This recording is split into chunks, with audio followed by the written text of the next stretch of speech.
Okay, in this last lecture, I thought I would speak a bit about the emergence of gravity and what we mean by emergence of gravity, and also give a review talk on ADS CFT.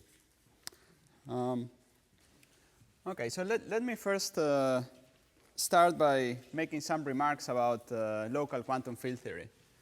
So we are going to imagine quantum field theories. Now, quantum field theory is a theory where you start with a given space-time. So there is some space-time where the field theory lives. And at each point in space-time, we have some number of degrees of freedom.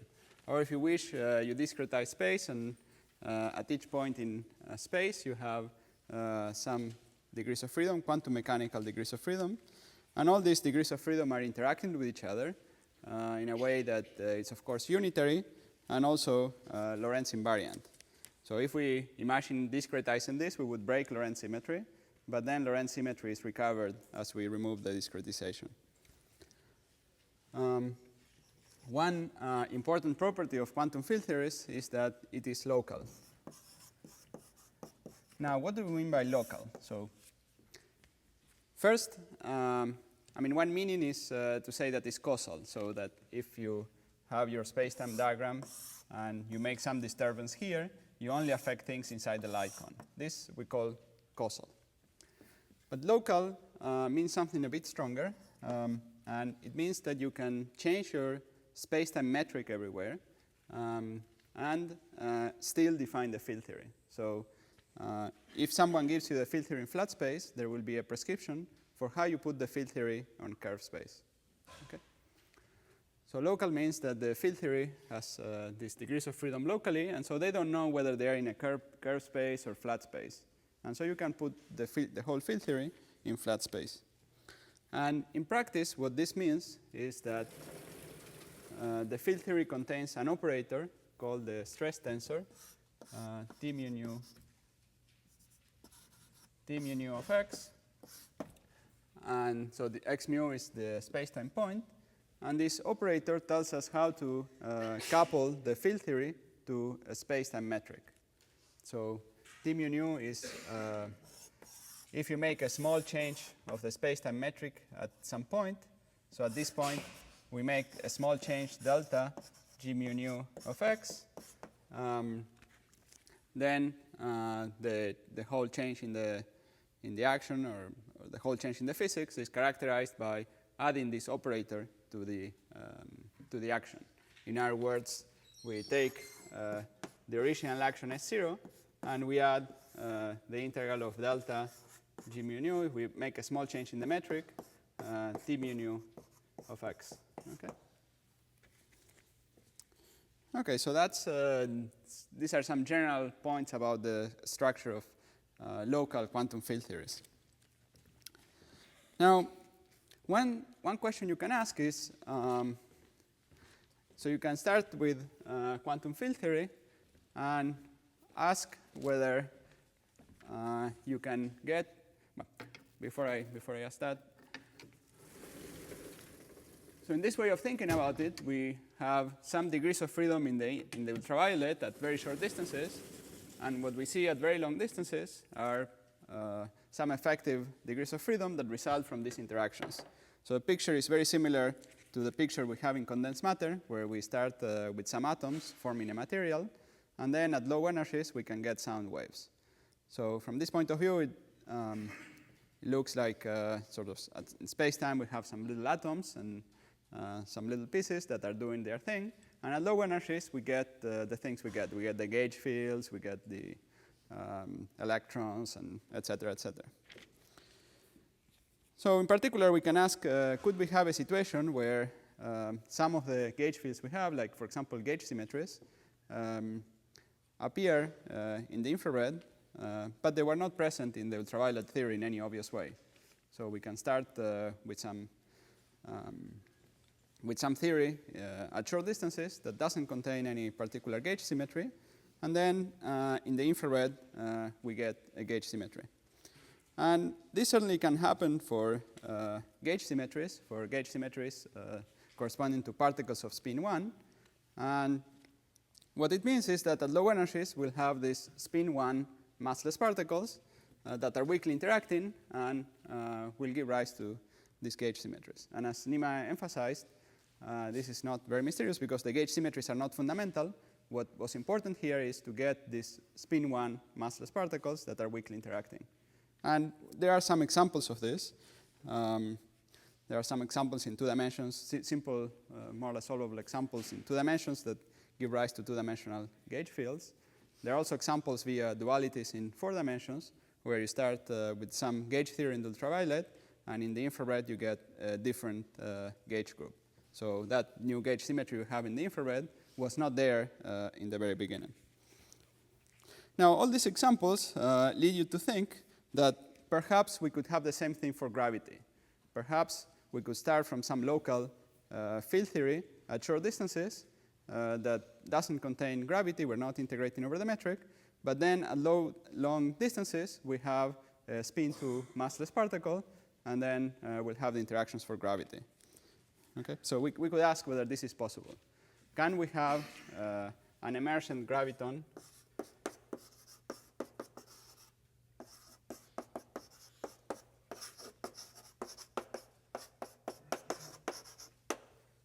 from a local quantum field theory?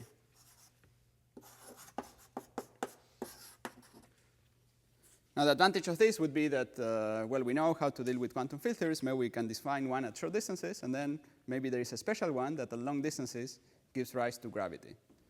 So could that be the case?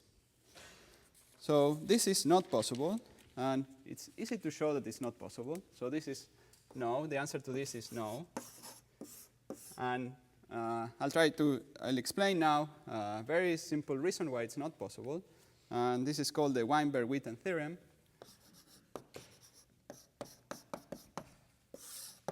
And this goes as follows. First, we said that we would start from a local quantum field theory at short distances. That means that this theory has a stress tensor, a stress tensor operator, d mu nu of x. Okay? So this is defined for the full theory, and it measures the energy and momentum of the particles. And so that was one of the assumptions. And the second is we are assuming that at low energies we have a massless particle with spin 2. Okay? So these are our assumptions, and we are now going to argue that these assumptions are inconsistent. And this is simply shown by showing that the interactions between this particle and the stress tensor lead to some problem. Now, imagine we have this massless particle, and we want to measure. We imagine a process where we measure its energy. Okay? So in order to measure the energy, we need to know the interaction between this particle and the stress tensor. Okay? So we are inserting here the stress tensor operator with some momentum q. And in principle, to measure the energy, we measure it at one time. We set the spatial momentum of the stress tensor to 0. But we also expect that this matrix element should be analytic around small momentum, so it should have some analytic dependence in the momentum. And so we can slightly deform it away from q, spatial q equal to 0. So imagine we have a graviton with positive helicity that comes in, and let's say an outgoing graviton also with positive helicity, right? So this matrix element, if the graviton is to have non-zero energy, should be non-zero. Okay? So we are assuming this is non-zero. Okay. Now we are also assuming that this theory we have here, it's a Lorentz invariant quantum field theory. So it's also Lorentz invariant. And so we can make a Lorentz transformation to a frame where this momentum was 0 in the time direction, and let's say it's something in some space direction. Let's choose that space direction to be the c direction. So the full momentum here will be 0, 0, QC, okay? And now, so we boost this whole thing to a frame where in the where these particles are also moving only purely in the time and space direction. So so the momentum of this incoming particle will be, let's say, Q over 2, that's the energy, and then it will have a momentum minus Q over 2, okay, half of this. And so this particle is coming with some momentum, and it's going to, the outgoing particle will have momentum, so in the outgoing convention, 0 Q over 2. Okay. So what's happening here is that the stress tensor operator here is imparting transferring the spatial momentum to the gravity. Okay. Okay, very good. So we have a situation where we have the stress energy tensor. Now I'm going to draw the z direction. So this is the z-axis. And we have this incoming graviton with plus helicity. And now we have this outgoing graviton moving in that direction, also with plus helicity. So here it was we used the fact that the particles were massless, and helicity is conserved when we do Lorentz transformations. Okay. So we had the original spin, so this had plus helicity. So the original spin in the z-axis was plus 2. So this has spin plus 2 in the z-axis. And this is now a particle that is moving that way with plus helicity. And so it has spin minus 2 in the z-axis, right? So around the z-axis. So the graviton is changing the angular momentum by 4 units. So we had this graviton coming in to the stress tensor. And the stress tensor is imparting some momentum, and in addition, changing the spin of the particle by 4 units. Okay? But the stress energy tensor is an operator with 2 indices, which well, it has various components, but its spin along any direction cannot be bigger than 2. So it will have spin 2 at most. So it can only change the spin of the particle, of any particle, by 2 units, but not by 4 units. Okay? But this required to change by 4 units, and the contradiction arose from assuming, well, from our assumptions, and in particular from the assumption that we had this massless particle with spin 2 that could consistently couple to a stress tensor. Okay. So this shows that gravity is special. So we cannot have the emergence of gravity from a local quantum field theory. Okay.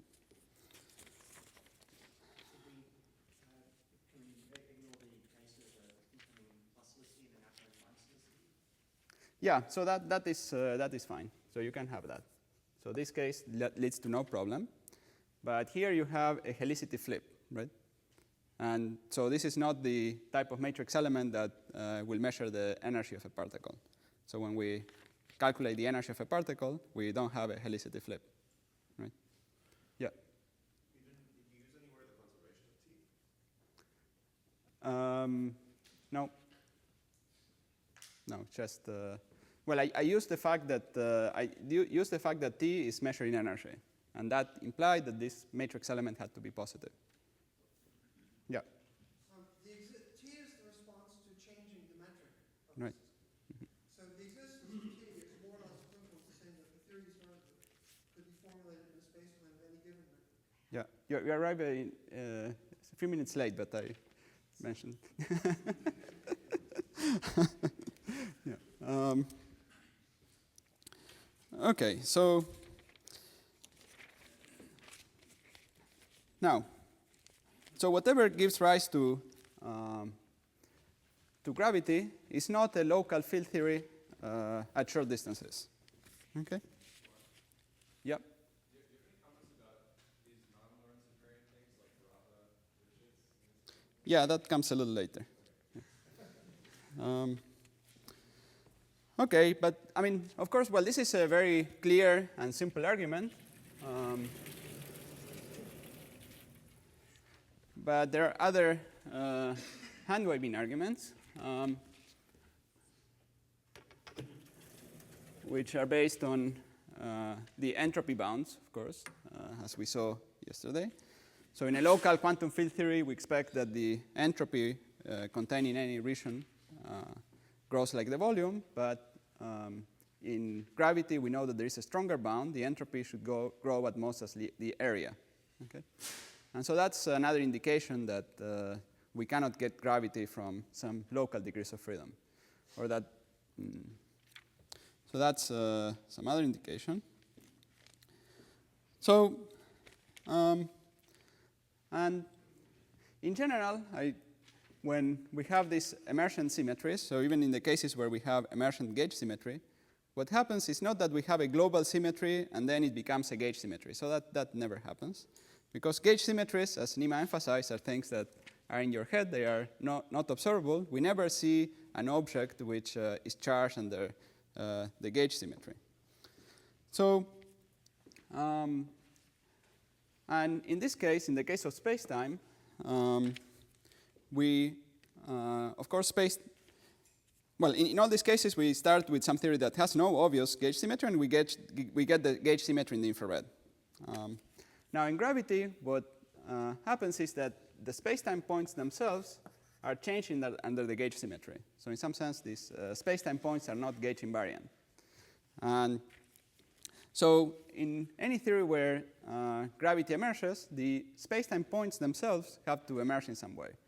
The space-time should emerge together with the general covariance. So if you wish, the points are like the indices of the gauge group. It's like the ij of a matrix for the gauge symmetry case. Similarly, the space-time points are something analogous for general covariance. So if we want to have gravity emerge, it's necessary that these points have to emerge together with gravity. And not only that, but everything that lives on this space-time has to emerge together with gravity. So, I mean, if we have some extra gauge fields or matter or standard model living on that space-time, it also has to emerge together with this space-time in some theory we're trying to make. So in this sense, unification in order to describe quantum gravity is a must. I mean, you have to describe in a unified way gravity and all the other interactions. That doesn't mean that the gauge group has to unify, so I'm just talking about the unification with gravity. Now, in Horava gravity, you have a theory that has some spatial diffeomorphisms, but you don't have the time diffeomorphisms. And then you're trying to get a theory which, at low energies, will somehow reduce to ordinary gravity, which does have these time diffeomorphisms, right? And this suffers from these problems, that we had this very special time direction, and now at low energies, we would like to have a theory that doesn't have the very special time direction. And in practice, this leads to the fact that if you're trying to get ordinary GR from Horava gravity, the modes that were gauge modes in usual gravity involving time diffeomorphisms are not really gauge modes in the original theory. So, and these modes, since they have no action in the ordinary, I mean, their action vanishes because the action is invariant. The action of GR is invariant under a change of a time diffeomorphism. Then these modes are very strongly coupled at low energies. So that's what happens with Horava gravity. Okay.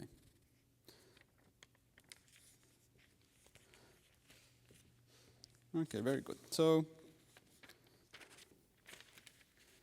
I'd like to, before I go into describing some more aspects of ADS-CFT, I'd like to make a very, very simple sort of toy example that is so simple that it looks too trivial, but, well, at least I'll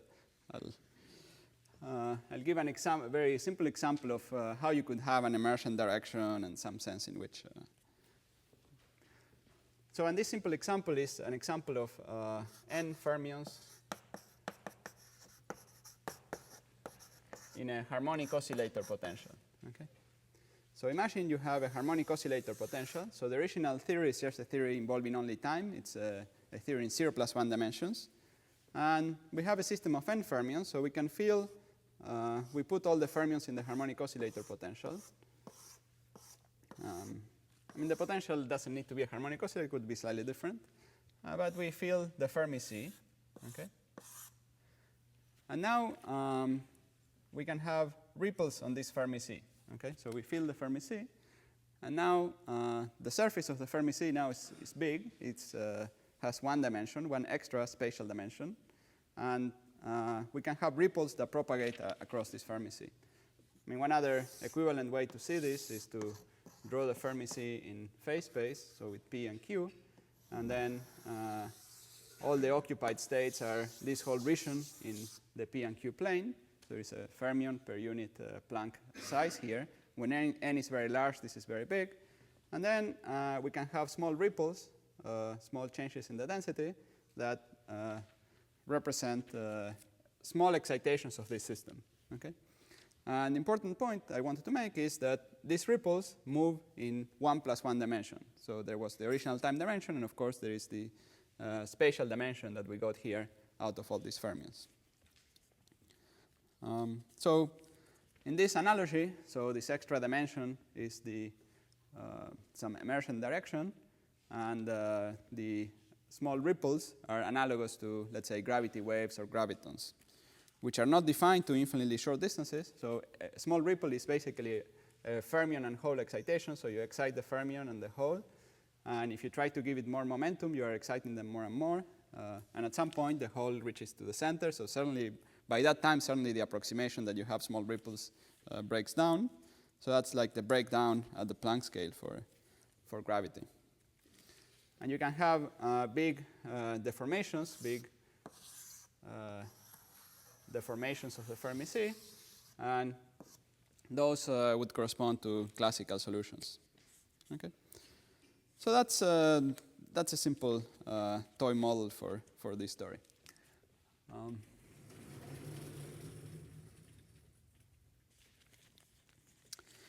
Okay, so now let me go back to this idea that we'll have the emergent spacetime. Now notice that so this theory we'll have this emergent direction. And well, I guess I can say it already in this toy model. So if we imagine some of these ripples crossing each other, so in this case that is a harmonic oscillator, they won't cross, but if the potential is slightly different, there are particles that propagate different velocities, and they could, in principle, move across each other. So here everything is moving clockwise, but some could move a little faster than the others, if it's not exactly a harmonic oscillator potential. But something that we expect from this picture is that if we have some ripple here and some other ripple here, just this, if we started with originally free fermions, there will not be interactions or anything that connect ripples that are very far away. So we get some form of locality for these interactions, at least some approximate locality. Now, this should be, of course, a general property that we expect in any theory where we have the emergent spacetime. We expect to have at least some approximate notion of locality in that spacetime. So we can have, something here, it doesn't interact very much with something that is far away. Okay. That's just the fact that, well, first of all, the gravitational interactions decay with distance. Now, that implies that in your theory, you should have some notion, certainly at least at long distances, of a Fock space structure for your Hilbert space. At least for the very long distance excitations, we expect to have a Fock space structure in the Hilbert space. And what that means is that, well, there is the Hilbert space is divided into, let's say, some vacuum state, and then some vacuum state and plus one particle, right? And some vacuum state plus two particles, and so on. And this is an approximate description of the Hilbert space in the sense that the energy of this will be, let's say, equal to, let's say, 0 or some special energy, and the energy of this will be the energy of a single particle, might depend on the momentum and so on. And the energy of a two-particle state is the energy of two single particle states plus some small interactions. Okay? So that's what a property that we should have. Okay, so these are general properties that any emergent theory of gravity should have. They're very basic. So now let me Yeah. Effective interactions are smaller is Yeah. because you're assuming long wavelength. Yeah, that's right. Yeah, I'm assuming long wavelengths, then short wavelength not be true. Yeah. But certainly at long wavelengths, at least, you should have this structure. This is a small manifestation of locality, right? Of locality in the original, in the spacetime. Now let me make a small parenthesis here. Before describing these examples that come from string theory, I would like to make some comments about string theory and how, well, some general comments about string theory. So in general, in gravity, we know that gravitational interactions, there is some effective coupling, which is E squared times m Planck squared, and there is something new that should happen when E is of order m Planck, right? At this stage, the theory loses all calculational power. I mean, of course, even if we are at small energies compared to m Planck, if you start computing loop corrections, you will find that you'll need to know some counter terms. So you first do the first loop corrections, and you will find that there are some divergences. You cancel them by counter terms, and the coefficients of these counter terms are unknown, and so you need to know this information already at low energies. But when you get to these energies, that perturbation theory breaks down, and well, you need some way of defining the theory. Now in string theory, there is some other scale which is less than the Planck scale when the strings are weakly coupled, which is called the string scale. This is proportional to the square root of the tension of the string, sometimes also called 1 over Ls. This is just a definition, and this is related to the tension of the fundamental strings. And the scattering amplitudes for gravitons change nature, they change behavior when they get to this energy of order ms. So at an energy less than the Planck scale. So the Planck scale is proportional to ms to some power of the string coupling, some power here. So at the scale parametrically smaller, you get some modification of the amplitudes. This is somewhat similar to what Nima was saying when he was talking about massive gauge bosons, and he said that there was this scale f where the theory becomes strongly coupled, but if you have something like a weakly coupled Higgs mechanism, you get a modification of the amplitude at smaller distances. This is somewhat similar. Something somewhat similar happens in string theory.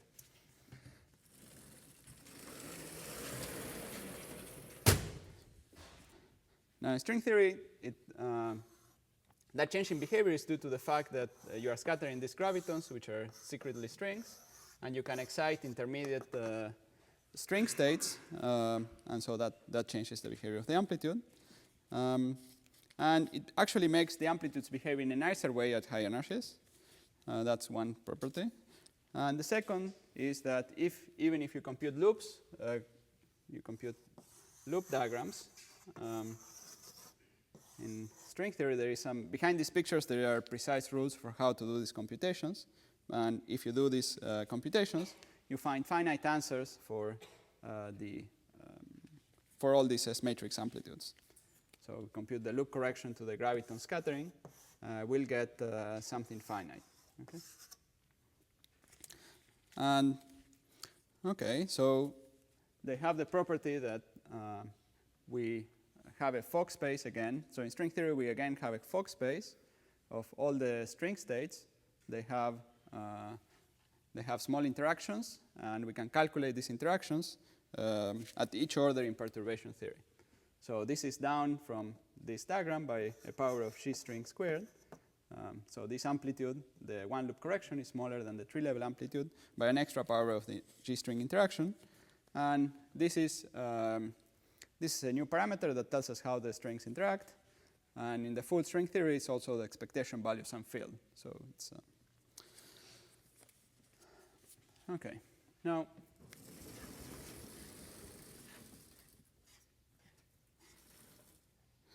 of course, string theory is based on the idea that we have these vibrating strings. And one property of these vibrating strings is that they have a state with So these vibrations can be decomposed in harmonic oscillator in normal modes, and the lowest one leads to a particle of mass equal to 0 and spin equal to 2. And for the general reasons that Nima discussed last time, such particles at low energies have to have the interactions of gravitons. So the fact that string theory contains these particles ensures that you will have the interactions of gravitons at low energies, and that's indeed what happens.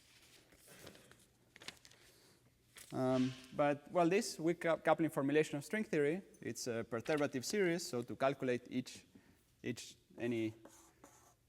to calculate any process, you will have something of order 1 plus something of order g squared, and so on, right? And this series, as all perturbative series in quantum field theory, or even this one in string theory, are asymptotic series. So they are series that do not converge, and so there is a limited accuracy.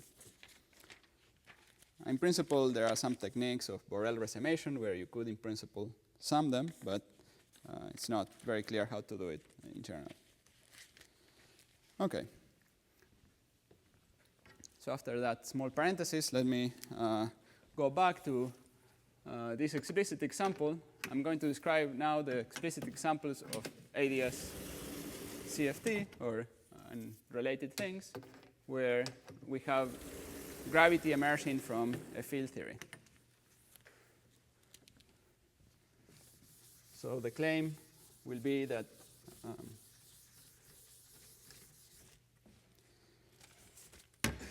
so the idea is that we will start with a certain quantum field theory.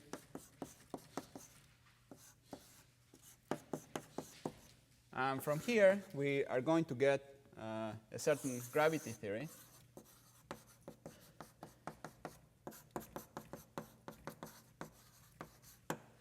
Now you might say, but you just showed that this was impossible. I just argued to you that you could not get gravity from a quantum field theory. But what was argued was really that you couldn't get it in the same space-time dimension, on the same space-time. You couldn't get gravity on the same space-time that you had the field theory. And here what will happen is that you will have the field theory in some number of dimensions d, and we have gravity in some number of dimensions which will be bigger than d. Okay? So that's the structure of the story. And a simple version of this is when we will have a quantum field theory in d dimensions that has many symmetries. So something that will help us in finding what this gravity theory is to assume that we have a theory with a lot of symmetries. And in particular, we can take a so-called conformal field theory. A conformal field theory is a field theory that has a scale symmetry. So it's a theory that doesn't contain in its Lagrangian any dimensionful coupling, any dimensionful constant. And so the physics in these theories looks the same at all distant scales. And so in these cases, we have the scaling symmetry, and that will be realized in the gravity theory. Now, the gravity theory, ordinary Einstein theory, is not scale invariant. So those symmetries have to be realized in the gravity theory, not as scaling symmetries of the gravity theory, but as ordinary, isometries of the corresponding space. And here the corresponding space will be anti-de Sitter space, and the scaling symmetry will be realized as an ordinary isometry. So I think we discussed that a bit the other day. So we have, this is the metric of, one way of writing the metric of ADS space. And here if we started here with some metric in some d dimensions,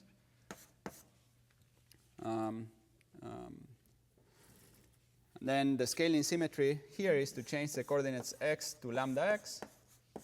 And here what we have is change x to lambda x, and we also change c to lambda c. That's an ordinary reparametrization, an ordinary isometry. And we get something that, the metric is invariant under that ordinary isometry.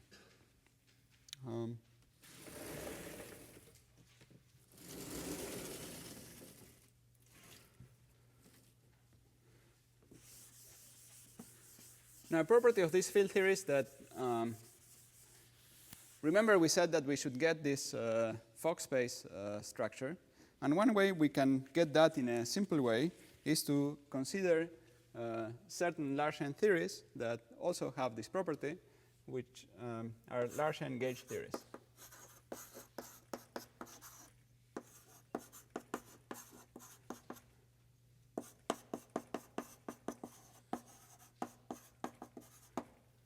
And so theories based on, let's say, the SUN gauge group or other gauge group that has a large N limit, like SON or SPN, we can take such gauge theories and take this large N limit.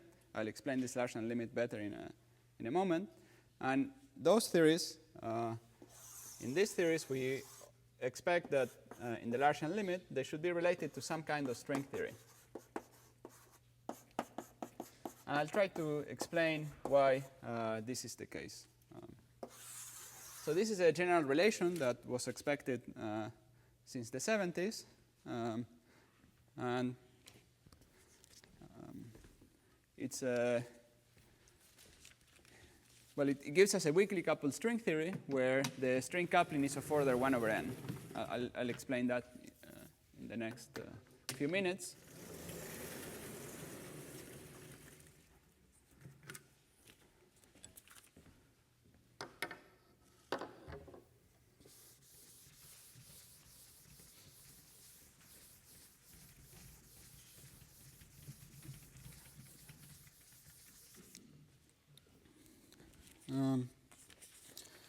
Okay, so why is it that these large N gauge theories are related to string theory? This argument was first made by Toft. I forget exactly how it's spelled. In the 70s. Okay, so the argument is the following. Imagine you have some Lagrangian for a large N gauge theory. You contain the Maxwell term, and you could also have some scalar fields if you want. But the whole point here is you could have some interactions, I don't know, phi cubed or phi to the 4th, etc., etc.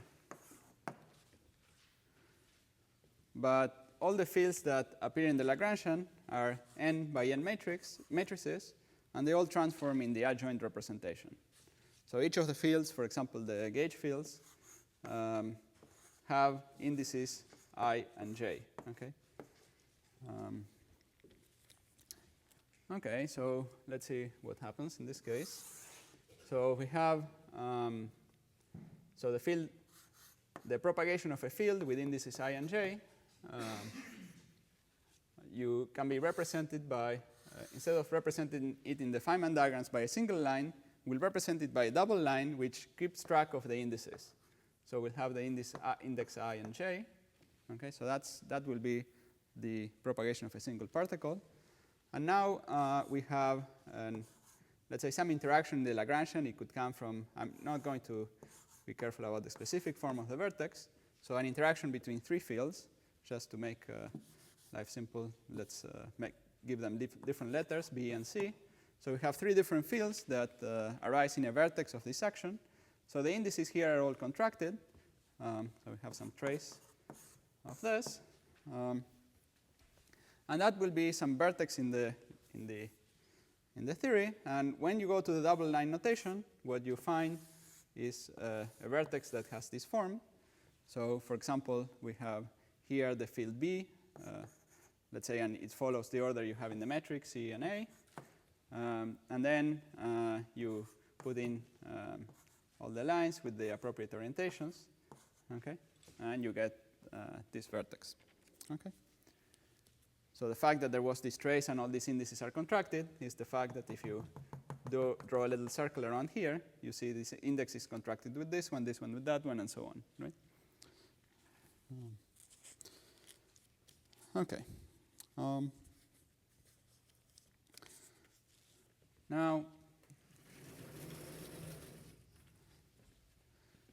once you put these double lines, it turns out that there are 2 different, well, there are many different classes of diagrams. So the Feynman diagrams can be separated into different classes. And the first class is the class of planar diagrams. So these are the diagrams that can be drawn on a plane once you go to this double line notation. So let me give you some examples. So for example, imagine you have the propagation of a particle, and we are computing the correction to this propagation. And then we could have a cubic vertex here, a cubic vertex here, each with coupling g. So the total number of powers of g is g squared. But now we see we have this additional line running here. And this line should be summed over. This is the sum over all the colors of this particle here. And that will give us an additional power of n. Okay? And you can easily check that if you draw all planar diagrams, they will give you powers of g squared n to some power. So they will always, each time you add an extra line, so if we add an extra line here, we increase 2 powers of g squared, 2 powers of g, and an extra loop, an extra line. So that will give us an extra power of g squared n.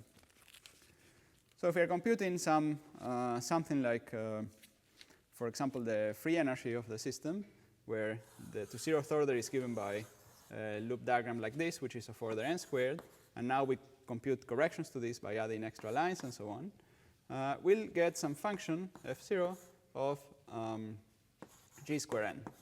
This function is the result of summing all the planar diagrams. Now, non-planar diagrams are going to be suppressed by powers of 1 over n squared. So imagine there is a diagram we can draw on a torus. So let me try to draw such a diagram. So we have this double line going on here, the surface of the donut, and then this line crosses off in the other direction.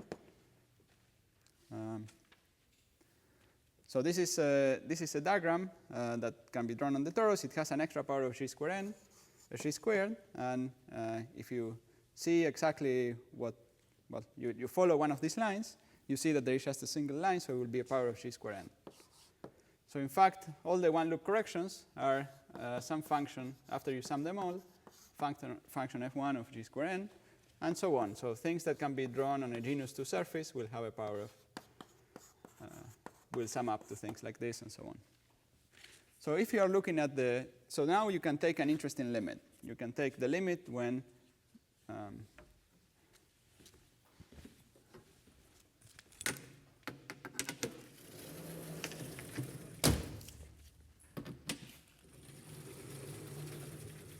you can take the limit when g squared n is large. Well, we can take the limit when n is large and g squared n is fixed. Let me write it down so that it's clear what we're doing. So we take the limit when n goes to infinity and g squared n is fixed. This is called the 't Hooft limit, and in this limit, only the planar diagrams dominate. And the claim is that in this limit, the theory becomes a free, something that has at least the, okay, maybe I should have mentioned that first. So imagine n, we are close to this limit. So we are, when g squared n is fixed and n is pretty large. So the whole theory has an expansion in genus, which is similar to the expansion we had in string theory. So it looks kind of similar to a string theory, though it's not, it's not as concrete as the ordinary 10-dimensional string theories we have. In the 10-dimensional string theories, we know exactly what the string action is. We know exactly how to quantize the string, everything. Here, in order to know what this string theory is, we would need to solve the full gauge theory. Okay? But we don't know exactly what string theory it is, but it's in this limit, it's a free string theory.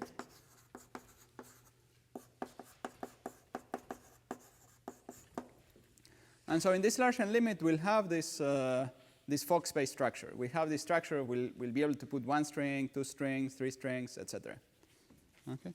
So it automatically gives to us this Fock space structure. Okay.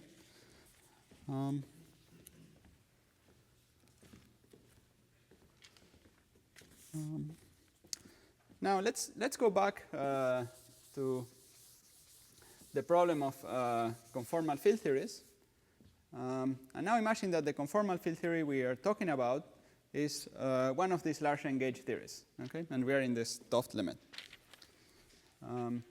And so what we're going to do is we are going to imagine we have an operator which is a single trace operator, so trace of a bunch of fields, okay?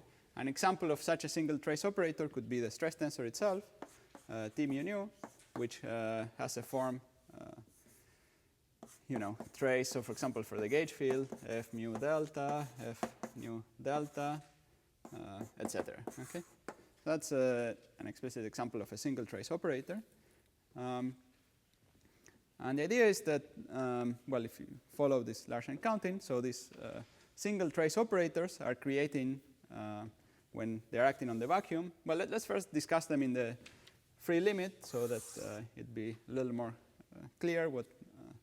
I mean, this is not some very abstract thing. It's fairly concrete. So we act with this single trace operator, and let's say for the stress tensor, we'll create a state which in the free theory will contain two harmonic oscillators, which are two field modes, and they have indices I and j, and they are contracted in this way. Okay, so the indices are, if you wish, entangled between the two harmonic oscillators in this particular way. So that's an example of a single trace operator at weak coupling. And if we act on the vacuum with this single trace operator, we will create such a state. So at weak coupling, what happens at weak coupling? So at weak coupling, we'll let's say act at this point with the operator, and then we'll create a bunch of we'll create a pair of particles, a pair of gluons. So if the operator was a stress tensor, for example, we'll create a pair of gluons or particles. Okay, so that's what happens at weak coupling. Now, what happens at stronger values of the coupling? So now we start turning on the coupling, and what happens is these gluons can emit other gluons. Okay, and the operator might be a little more complicated. It might itself be emitting more gluons. So we'll get something that looks like a mess. So it's emitting lots and lots of particles. And if these interactions are large, instead of having two particles that go in straight, narrow directions, they start spreading more and more. You get something like the jets you see in collider in physics, in colliders, in high energy physics. I mean, this theory is similar to the theory of QCD. So you start getting something like this, and if you turn the interactions more and more, you expect these things to spread more and more. Okay, so, but now we can characterize this thing in terms of the symmetry. So, I mean, we know that this thing, whatever it is that got created, has some properties. Well, first of all, it was created somewhere. Okay, so there is some center of mass position of where it was created, and it was created with a certain size. Okay, so we know that we can describe it in terms of the three center of mass positions plus one size. Okay. I mean, we certainly, due to the symmetries of the theory, we know that at least we have this number of parameters that we need to specify whatever was created there.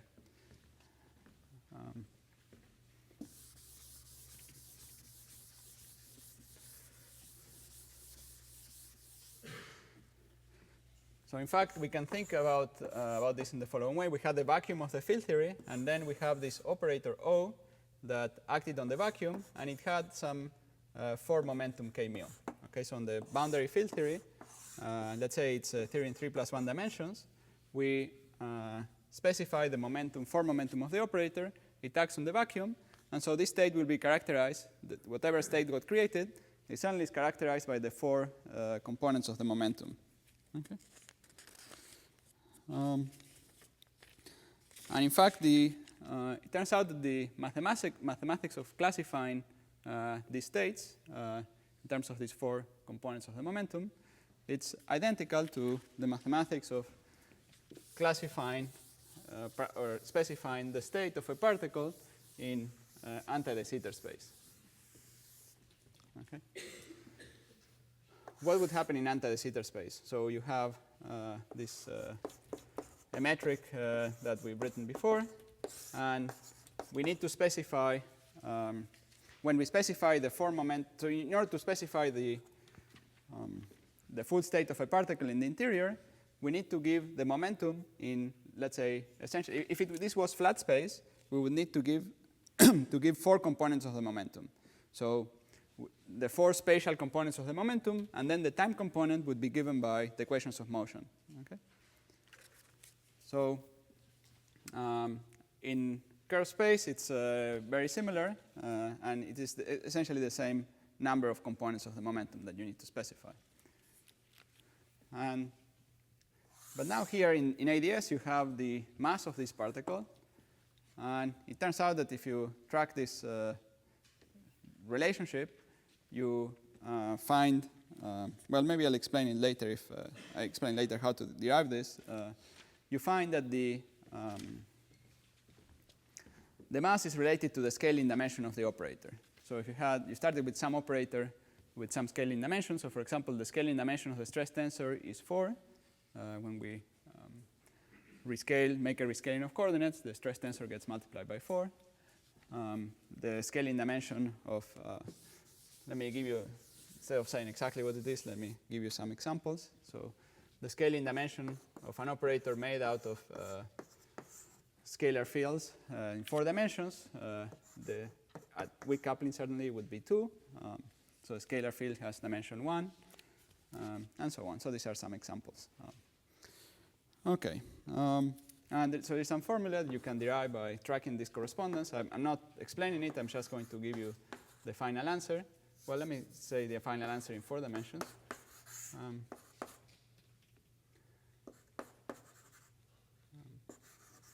Well, let me write a little bigger. Okay, so there is some relationship. Now, what's important about this relationship is that as the mass gets big in the units of the ADS radius, so this is the ADS radius,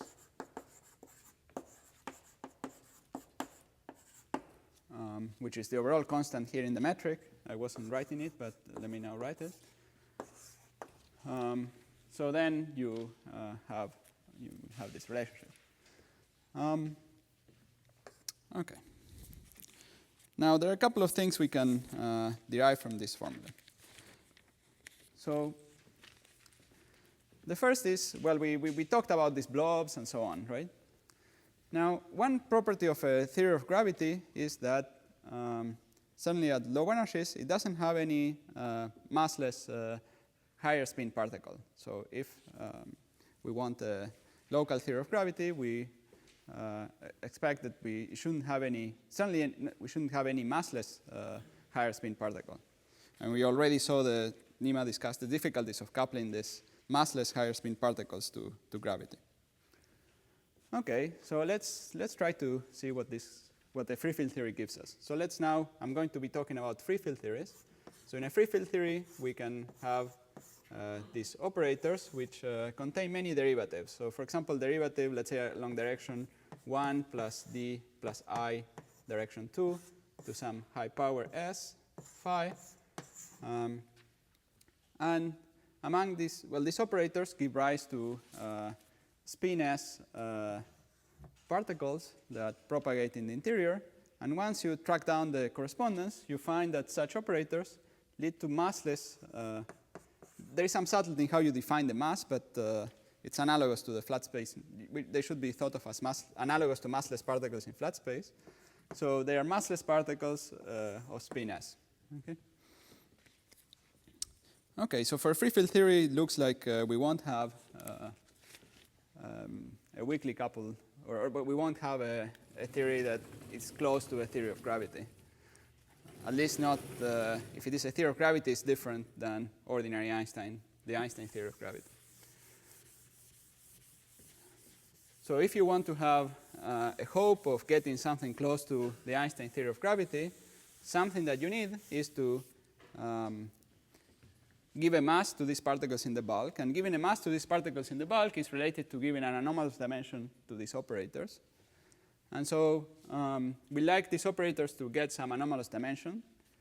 And indeed, if you take a free field theory and you turn on the coupling just slightly, the anomalous dimensions of these operators, which initially was 2 plus s, so 2 for the two fields, and there are s derivatives, so that gives you an additional power like this, an additional factor like this, and then we'll get something of order lambda, further the Toft coupling. That's the first correction. Okay, we get something, but it's still small compared to, I mean, it's still close to 0. So the masses we'll get are of the order of the ADS radius. What we'd like is to give a mass which is much bigger than the ADS radius. So you might think, well, maybe if I go to very strong coupling, I could give a mass which is much bigger than the ADS radius. And then we won't have these these massive particles. So we could take now the limit when this is much bigger than 1. Okay? And there we cannot really calculate these dimensions except in some special theories, as we'll discuss later. But it might happen that in some theories, and it does happen in n equal to 4 super Young mills, that all those operators get relatively high anomalous dimensions. Okay? Now, in order to give you, let's see how high they should be in order to give you more or less reasonable theory of gravity. So for that, let me go back to string theory. So let's imagine, so we argued that we will get some kind of string theory. And so some, in a conformal field theory would be some, let's say, string theory in ADS, because we said the kinematics of the particles and characterizing the states agrees with what we get from ADS. And so imagine we now have a string theory in ADS. And let's ask, well, what are the masses for the higher spin particles in that string theory? Now, in string theory, we do have higher spin particles. We have particles of higher spin. And indeed, the origin of string theory was to try to devise a theory that had higher spins and interacting in a consistent way. And that was the origin. And indeed, when we consider string theory, we have particles of higher spin, or spin bigger than 2. But all these particles with spin bigger than 2 in string theory come from the massive string modes. So if you think about the spectrum of string theory, there are the massless particles, among which there is the graviton. And then there is a first set of massive string modes whose m squared, whose mass is of order the string length. Okay? And then there are some other ones at bigger and bigger masses. So the first particle, which has spin bigger than 2, has a mass of order 1 over Ls. And so then that formula for the anomalous dimension would give us, let's say, m times r. Let's say, well, will give us something that will involve m over Ls. And here I assume, will give us m would be 1 over Ls. Let's assume this mass is much bigger than the radius of ADS space. So one necessary condition is that the radius in string units is much bigger than 1. And in that case, we can approximate that formula by r over Ls. Okay? So in string theory, so this little calculation was to show that in string theory, the mass of the first higher spin state is of order r over Ls. Here I assume that the radius of anti-zeta is much bigger than the string length. And this is certainly something that is necessary to assume if we are going to treat this string theory in ADS as approximated by gravity. In other words, if we have some curvature radius for the ADS space, and the graviton in string theory is a little string of some size which is of order Ls, in order to approximate the string theory by gravity, we need that the graviton is point-like, because in ordinary gravity we treat the graviton as being point-like. And so this Ls has to be much more than the radius of curvature. Right? That's a necessary condition, and to approximate the string theory by gravity theory. Certainly the string theory makes sense with any radius, but in order to approximate it by Einstein gravity, we need this condition. So this is a condition we need for gravity.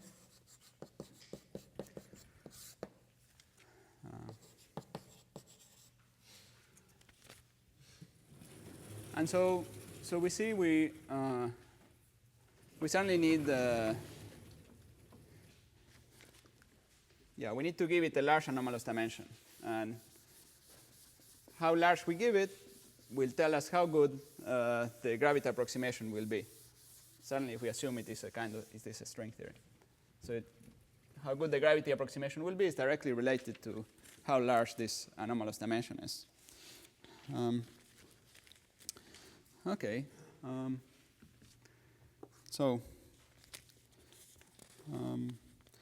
Now, in some particular examples, so in the case of n equal to 4 super Young Mills that we briefly mentioned last time, so this is a particular gauge theory. Its action is similar to what I wrote with specific matter content. In that case, one can work out what the relationship is between R and Ls. And we find that it's equal to, here we can find it precisely. It's equal, certainly at strong coupling, to lambda to the 1/4. So this is equal to, so lambda is the gauge coupling, the Toft gauge coupling in the gauge theory. So this is a gauge theory quantity, and this is a gravity or a string theory quantity. Okay. And this we can get by following the argument we gave last time in terms of branes and the derivation of the duality for this case in terms of the branes, and tracking out that argument, we can find the relationship in this case. Okay. Okay. So certainly we. Okay, and in this particular case, one can actually compute the dimension of these things. It involves a lot of, it's quite non-trivial, and it involves the latest techniques in quantum field theory, a technique called integrability. One can actually compute the dimension of such operators. So let's say the one with, let's say, spin 4, which starts out with dimension, let's say, 6. And then for small coupling, it rises linearly. And then you can, and for strong coupling, we expect it to be of order lambda to the 1/4 with a specific coefficient that one can compute from this relationship. And this you can actually compute using these sophisticated techniques. And indeed, it matches smoothly between weak and strong coupling.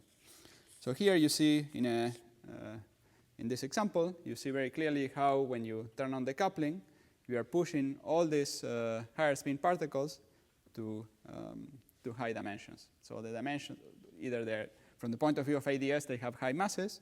From the point of view of the boundary theory, all these operators have high dimensions. Now, something important I should emphasize is that the dimension of the stress tensor operator has a dimension 4, and that dimension is not renormalized, because the stress tensor measures energy, and energy has some specific dimensions, and so the stress tensor should never be renormalized, should never get an anomalous dimension.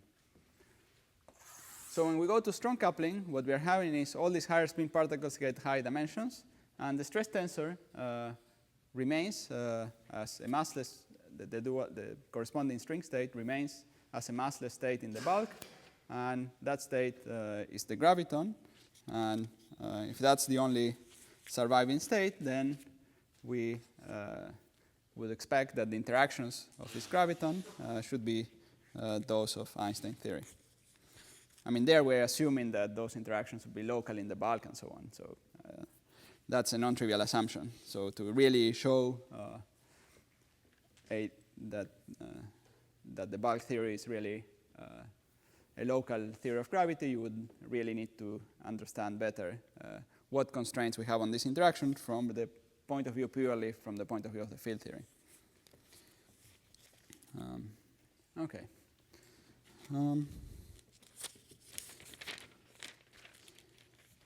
Now,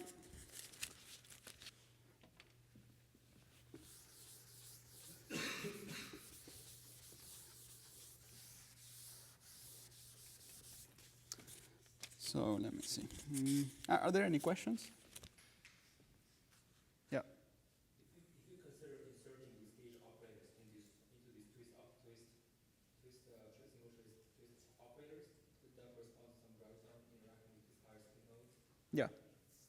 So, okay, let me let me see if I understood your question. So you're asking about the interaction between these operators, OS, let's call it, and gravitons, right? Yeah, so you could imagine a situation where you, in the quantum field theory, you compute a 3-point function between 3 stress tensors and an operator of this form. So yeah, let me try to explain what this is. So this is some quantity you can compute in the quantum field theory. And in the bulk theory, it corresponds to the following. So it corresponds to, let's say these are inserted at some points x1, x2, and x3, which are some points here on the boundary, 1, 2, and 3. Okay? And so this corresponds to some gravitons that are moving into the bulk and are interacting with this higher spin particle. Okay? Yeah. And that's general for any operator. So any correlation function is given by, so if you insert something else, it's given by summing over all these diagrams in the bulk of the interactions of the corresponding particles.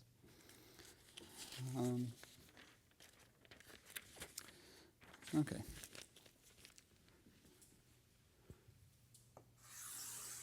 Now let me make a small comment about the number of degrees of the number of states and so on. So if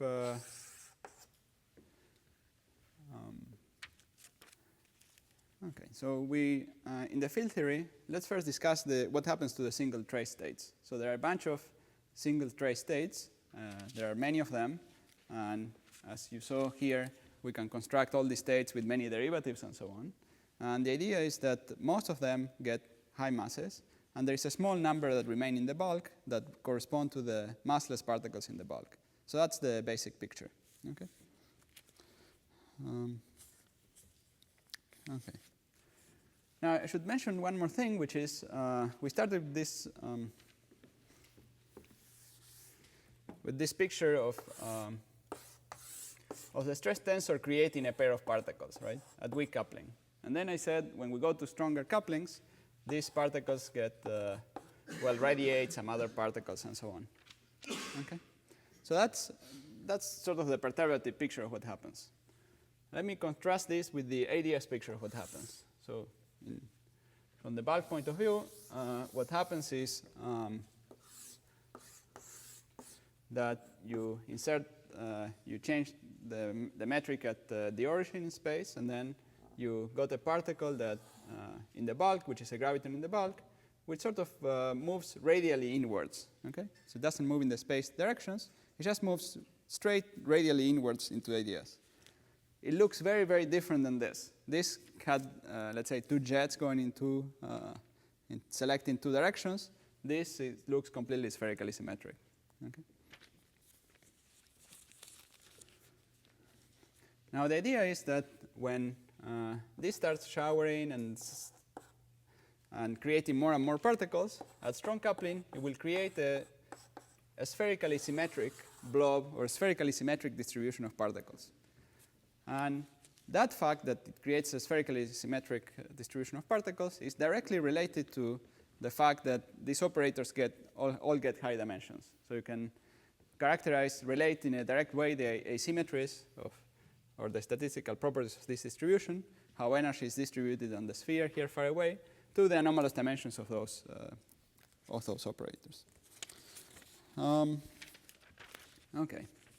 So the picture is that these strong interactions make this look more like a blob. So instead of being the 2 jets, what gets created here is some kind of blob, okay, with very little statistical variation from one blob to the next. So here, when we look at jets at weak coupling, there is a lot of statistical variation from one to the next. I don't know, sometimes 2 jets, sometimes 3 jets, and so on. At strong coupling, we get blobs, which are all very similar, and they have properties which are identical to the properties you expect for a point-like particle moving towards the interior in this sort of angularly symmetric fashion. And so in order to characterize these blobs, what you need is, again, this, I guess I erased the center of mass position in space, which were 3, plus the size of the blob, and the size of the blob was related to the position of the particle in the ADS direction. Okay. So in some sense, what's happening is that as you go to strong coupling, these states that are created by operators become simpler, and they can be described by just simply these point particles in ADS.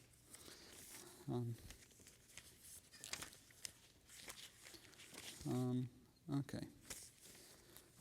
Now, okay, so this is what was happening with the single trace operators. Let me discuss a bit about black holes. Let me see if I... Yeah, ask please. So you've been limiting yourself to single trace operators. Yes, yes. In general, I understand you would also introduce multi-trace operators if you change boundary conditions. Yes, yes. Or if you integrate, if you put your theory at finite distance. Yes. Could you comment on that and on the interplay of RG flow? Yeah, so okay, that goes, yeah, that would require a little more explanation.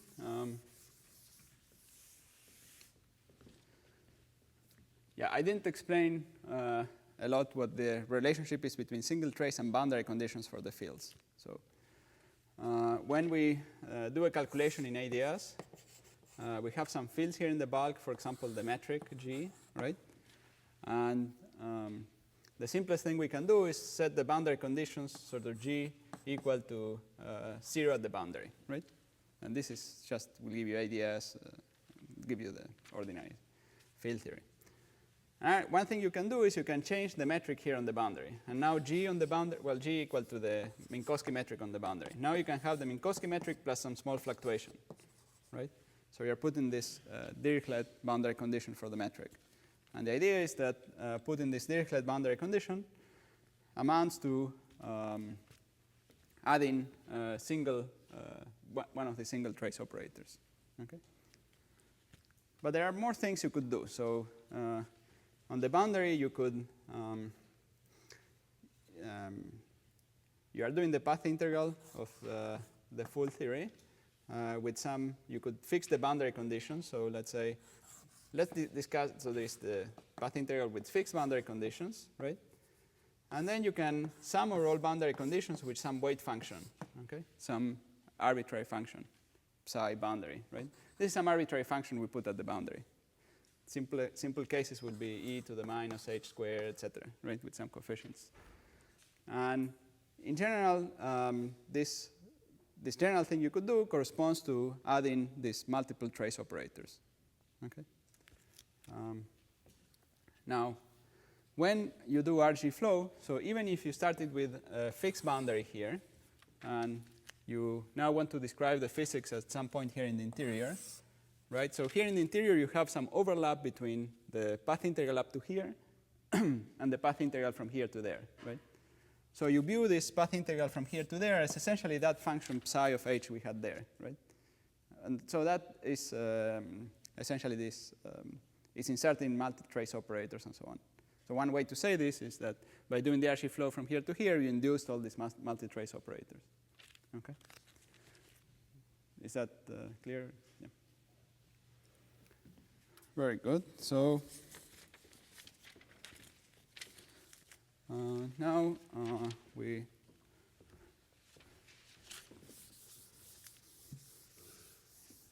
so let's discuss a bit black holes. Now, one interesting property about all these single trace operators and Fock space and everything we were discussing is that its structure and its dimension does not depend at all on n, right? So if we imagine we have the vacuum, for thinking about this, it's useful to think about ADS in global coordinates, let's say. So ADS in global coordinates looks like a cylinder with a big gravitational potential that localizes things near the bottom, near the center of the cylinder. So you can, I think you did some problems of looking at ADS in global coordinates. So if you did the problem sets of the first week, you know what I'm talking about here. Should I explain this more? No. Yes? Oh, well.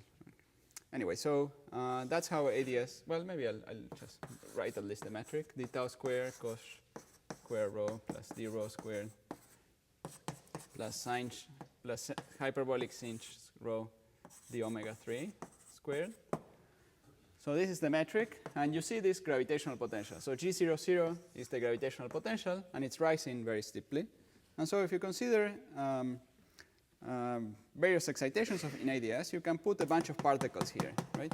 All these various particles, which are all these single trace operators. But the number of types of these particles we have is the various numbers of single trace operators we can write, and that doesn't depend on n. So for example, have the stress tensor is some way of making a string of letters, which are the various fields in the theory, and that does not depend at all on what n is. You increase n, you just don't see anything special. Certainly for the low line modes. However, when you consider some modes at higher energies, then you start seeing the appearance of n. Operator trace, this is one manifestation of it. Let's say you have some operator trace of phi squared, right? And then you raise this to some huge power, right? Alpha, right? It's clear that for large enough alpha, I'm not going to be able to distinguish exactly how these indices were contracted. Okay. Maybe this becomes even more clear if we if these are fermions. So let's say we have fermion of psi 1, psi 2, trace of psi 1, psi 2 to some high power alpha, right? At some point, just the Fermi statistics will mean this operator will be 0. Okay. Okay, so for large n, the way to construct gauge invariant operators, you could say, well, I have many creation operators, a huge number of them, bigger than n squared, and then I impose the constraint, the single trace constraint. And that single trace constraint will, the gauge invariance constraint. So we put various strings of creation operators, and then now at the end, we impose that the whole state is UN invariant. So this will remove a bunch of states, will remove a further n squared states. And however, if you had many more to start with, you are going to be left with a huge number of states. Now the number of states here grows like n squared because we have n squared harmonic oscillators for each of the letters we had there in the Lagrangian, and each of them had its own momentum and so on. So it really grows like n squared times some big factor, which depends on, well, which involves how many harmonic oscillators we are really exciting, how many modes, the L equal to 0, L equal to 1, etc. modes of harmonic oscillator. So this gauge invariant constraint is just a single n squared. Well, it only cuts down by n squared. So if you had a single harmonic oscillator, it would suddenly remove almost all of the states. But see, once you have 2 or more harmonic oscillators, you will get of order n squared degrees of freedom. Okay.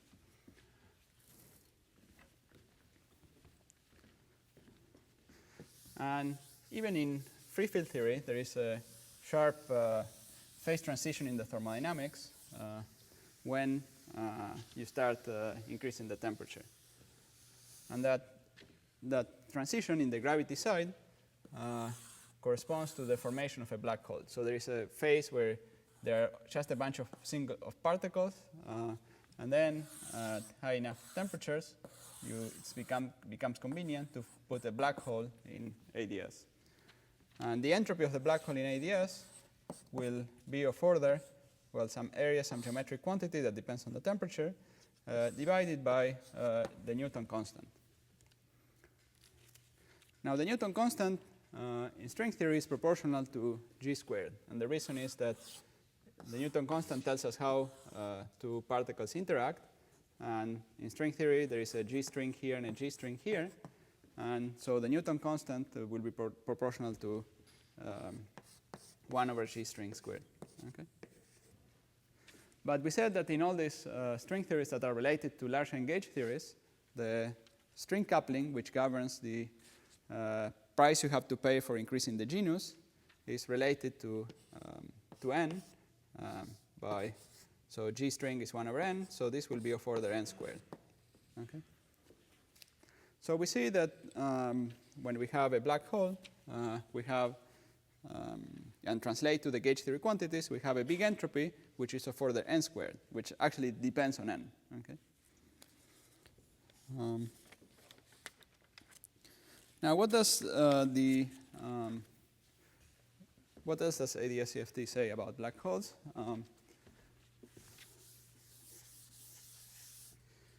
Well, if you have your ADS space and you put your black hole inside,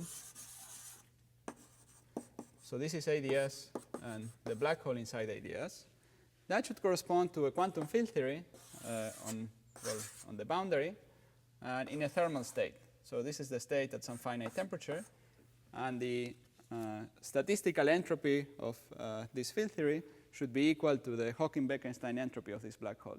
Okay.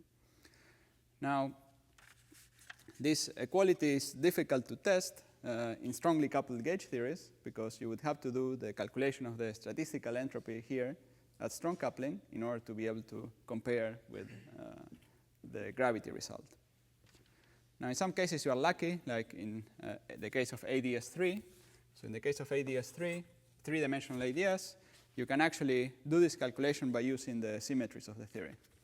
And essentially the symmetries, and you can relate it to a certain property of the field theory that you can calculate at any value of the coupling. And you can check that it indeed it works. But for the case of ADS5 and n equal to 4 super Young mills, you get something that has similar dependence on n and so on, but a different numerical coefficient. Well, so far nobody has done the equivalent. Nobody has done so far the matching or the calculation of this free energy at all values of the coupling. But this, yeah.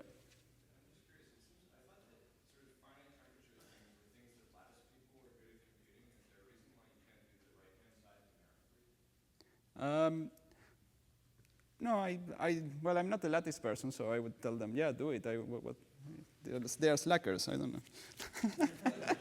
No, well, the reason is in having a good way of having the supersymmetric theory, making sure you are simulating the supersymmetric gauge theory and not something else. So that's one difficulty.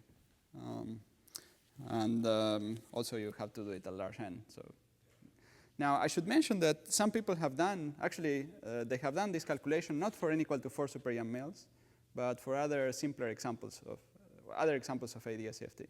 So here I discussed the example at the level of field theory, but there are also examples in quantum mechanics. There are quantum mechanical, there are some theories that live in time, only time, and there are quantum mechanical theories, there are matrix quantum mechanics theories.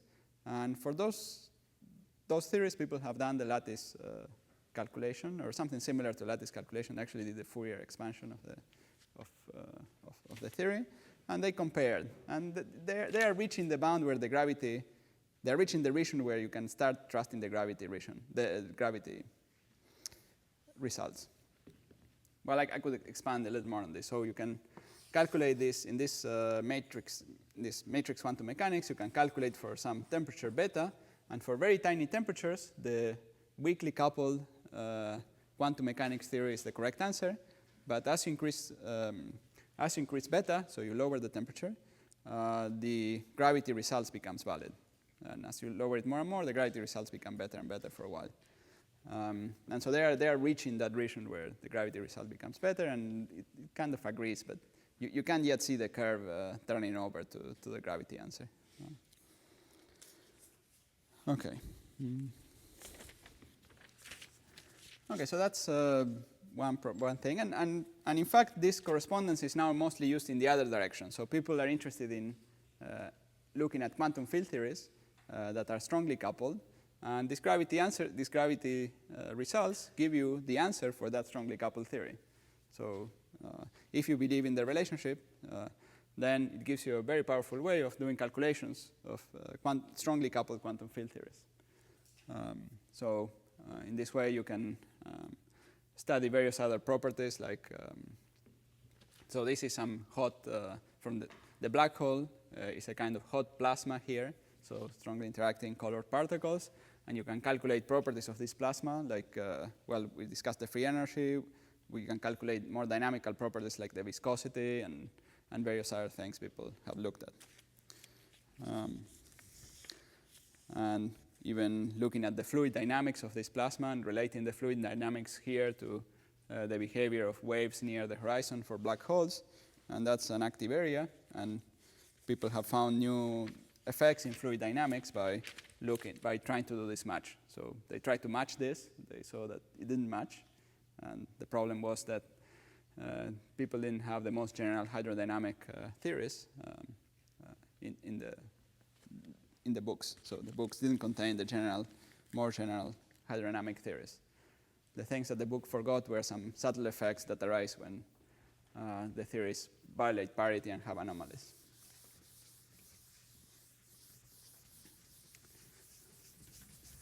Now, I think another thing that this relationship is saying is that black holes preserve information. So if you form a black hole, the gauge theory still knows about all the macro states, and in principle, you could recover all the information of the black hole. Now, let me finish by talking about an unsolved problem. So imagine you have an eternal black hole, and the Penrose diagram of an eternal black hole in ADS has this form. So the past part is not very important. I'm going to concentrate on this future part. So here we have ADS, and well inside, this is the interior of the black hole. And one question we would like to understand is how is the interior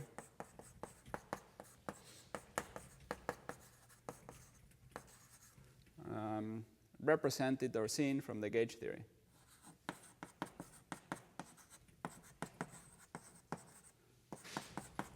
And this is a question that is not really understood. There are some proposals, but it's definitely not clear exactly how we should understand the interior region of the black hole. And I think for cosmology, probably this is the most interesting question, because the interior of a black hole is like a cosmology. It's a very anisotropic cosmology, but it's a cosmology that has a big crunch and so on. And indeed, you can, by considering things similar to these black holes, you can even put whole FRW spaces with negative lambda inside, well, in a fashion similar to this. So it would be very interesting to try to understand how to describe the interior. So if you have some good idea, please let us know. Publish it. Okay, thank you.